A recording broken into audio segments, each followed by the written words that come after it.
Hi, my name is Stephanie Bosco-Ruggiero, and I'm here today with Gloria Russo-Vassal, who is the co-author of Adopting Older Children. I've got some copies here today at the Grinnell Library in Wappingers Falls, my hometown. Gloria doesn't live too far away. We decided to write this book because there are so many older children languishing in the American foster care system that need permanent homes. Not just here in the United States, either abroad as well. There are actually millions of children around the world who are eligible to be adopted and need homes. Here in the United States, at any given time, there's about 400,000 children in the foster care system. About half will be reunited with their families. They are put in foster care, unfortunately, because of neglect or abuse, or sometimes the death of parents, and there is no one to take care of the children. About half of those children will go back to their biological families because the families have followed a treatment plan and they're able to take their children back into their homes. Unfortunately, the rest, parental rights will be terminated, and so that means that at any given time, about 150,000 children, older children mostly, are eligible to be adopted in the United States. A sad fact is that about 26,000 age out of the foster care system because they've never been adopted. So at the age of 18, in some states 21, they age out of the foster care system without permanent families. And the outcomes for these youth are not good.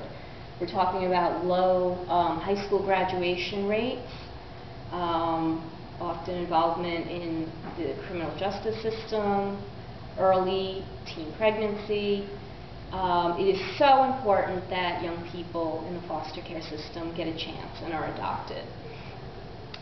When we say older children, we're writing about over age 4 because typically children under age 4 are adopted more frequently through the public foster care system, through something called FOST-ADOPT.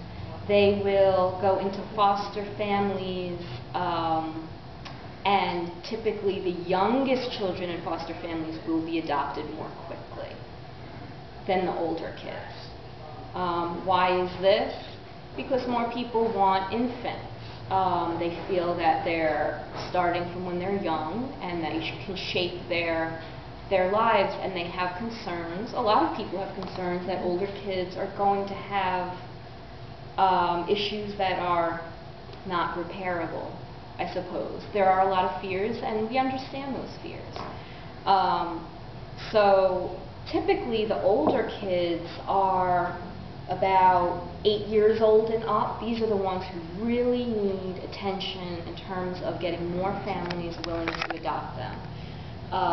Like I said, the younger kids often are adopted through FOST-ADOPT, which is when you foster children and you commit to adopting the kids, should the parental rights be terminated.